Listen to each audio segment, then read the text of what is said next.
Hey everybody, Tony Stewart again with Friends for Life, and we are back with another episode of Midweek Mini. Yeah, baby, and we got cheap keychains. Yeah, man, look, these are awesome. Hey, guess what, guys? The merch is really popping. That's what my kids say, at least, I guess.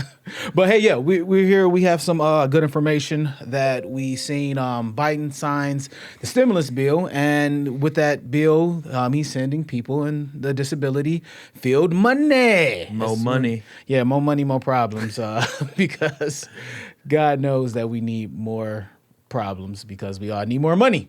Always. There's never enough. But yeah, we're going to get this article here about his stimulus bill. Tony and I are going to read through it, and we're just going to kind of give some information on how this is going to affect the disabilities community. So let's dive right into it. President Joe Biden signed a massive pandemic relief package, sending billions to special education and home and community-based services and providing stimulus payments for many with disabilities who haven't previously qualified. The $1.9 trillion American Rescue Plan signed Thursday provides the first major investment since the start of COVID-19 pandemic a year ago in the hard-hit disability service system.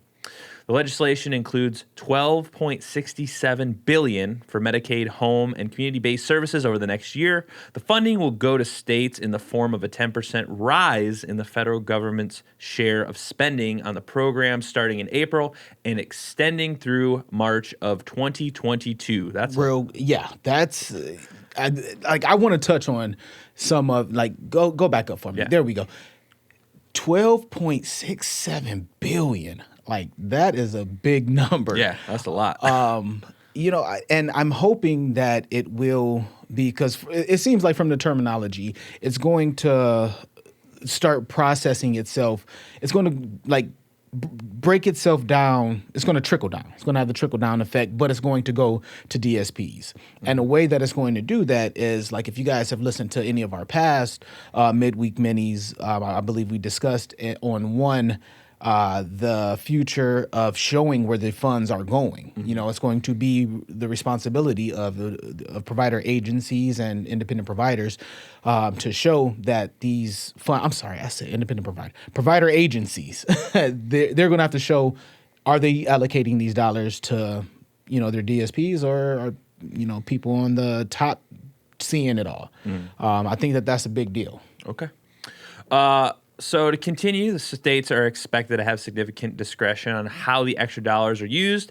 Advocates say the funds could go toward helping people with disabilities to come off a waiting list for services, increasing pay for direct support professionals, which Tony just said, or helping programs reopen safely, among other options.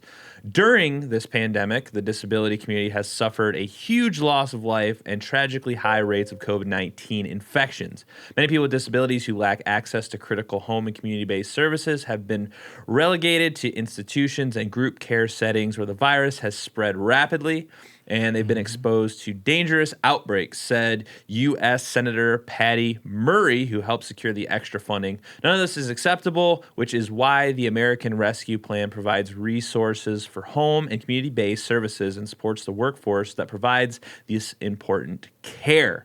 So yeah, that's a big deal. Dude. Shout outs to Patty. Thank you. Because they have suffered, our community and our population, going and even looking back at how many lives lost. We've lost a lot of people. I literally know at least 20 people in the past year and a half. We're especially dealing with COVID, who passed away.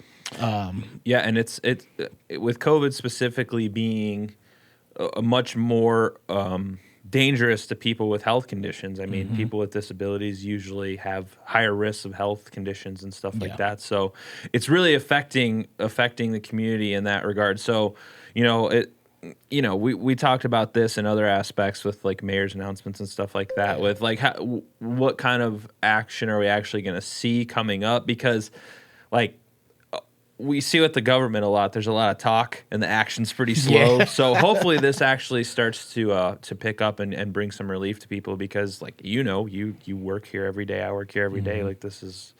It's not been good. No, not at all. So to continue on, disability advocates have been begging for the infusion of cash since last spring when the pandemic forced providers to shutter programs, resulting in reduced revenue at the same time that a myriad of new expenses emerged for personal protective equipment, or PPE, COVID-19 testing, cleaning supplies, etc. And just right now, I had to order some gloves. We have Friends for Life is a very focused medical. A lot of our individuals have more medical care and medical needs. So we need gloves to do that job. Yeah. And my wife and I were just comparing costs. Before COVID hit, we were probably paying roughly $3 to $4 a box of 200 gloves. That is skyrocketed to $9.98, for a box. And even if we buy in bulk, they're only knocking it down a couple of bucks. So it's tough. Yeah, and I mean that's the problem with something like this global pandemic and how it's been handled is like you're just kind of left to fend for yourself. Like, good luck, buddy. So like, we wish you the best. It's definitely not been easy. So we have another quote here. After almost a full year of leaving the most urgent needs of people with intellectual and developmental disabilities out of relief legislation, members of Congress are finally providing the resources necessary for people with disabilities to live safely in the community with the support they need, said Peter Burns, Chief Executive Officer at the ARC. This funding is desperately needed by systems providers and workforce that support people with disability. The new law will also put cash into the pockets of more people with disabilities. It included $1,400 direct payments to individuals earning less than $75,000 a year, with phased amounts for those making up to $80,000 annually. So not only more money for DSPs, but actually individuals afflicted with developmental disabilities. Yeah, dude, our clients like to spend money too, man. So I'm glad that's happened. There's been a lot of changes as well. Like the whole peace pay thing. It used to be a lot of individuals would work in like places. The factory type places, and even in some elected offices and stuff. But the problem was they would do peace pay for like shredding paper. Yeah. And like if you're only doing that at 0.02 cents, yeah. you're going to have to shred a whole truck, to make $1. Yeah.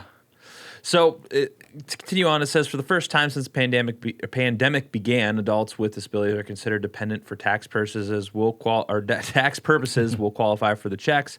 Separately, the legislation includes $2.5 billion in funding for services provided to the school-age students in special education, $200 million to support preschoolers with disabilities, and $250 million for infants and toddlers served under the Individuals with Disabilities Act.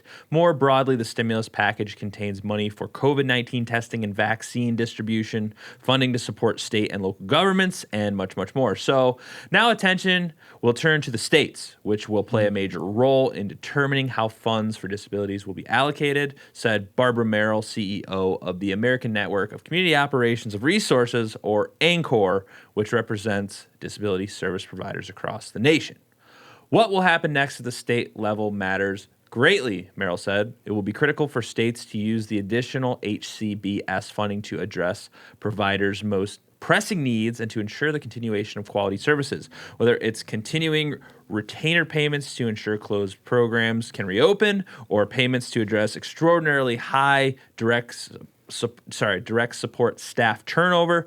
We urge providers and other stakeholders to begin advocating immediately at the state level or to ensure congressional intent is carried out at the state level by addressing these priorities. That's something we talk about all the time. All the time, people. I mean, she's saying the same thing that I always say. We need to write, email, text, rub shoulders, elbows, talk to people. That's the only way we're going to do it. And it's not just you as a supervisor or you as a upper management or anything.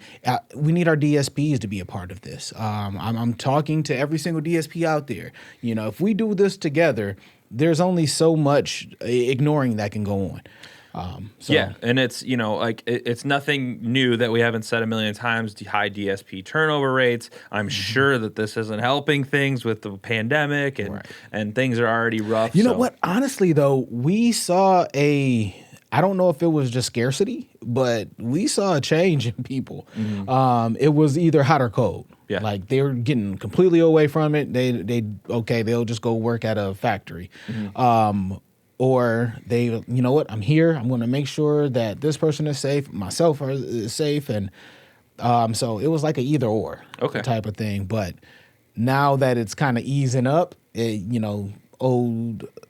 old things are coming back to new times. Yep. So that's a problem. That's an ongoing problem that we need to work on. I mean, we'll figure it out someday, hopefully. But thank you everybody for watching this episode of Midweek Mini. We'll try and keep up on the news as best as possible. Yes. We've also got another show that's been premiering lately. We have Medical Mondays. So if you guys check it out, man, he is like, dude, I feel like I'm going to actually know some stuff now.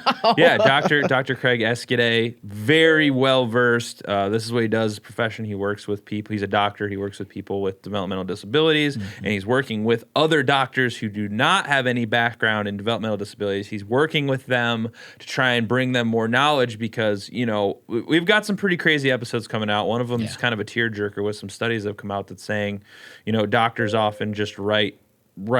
Just send them to a nursing home, send someone with disability. Here's more meds instead of getting the root issue. So it's definitely great information. You definitely should check that out. And if you'd like to read the article that Tony and I just went over, it's on disabilityscoop.com. We'll put a link to that on YouTube if you're watching on YouTube, or we can put it in the description, the show notes on the podcasting platforms as well. Thank you guys for watching. We'll see you next week. Another Midweek Mini. Peace out. Later.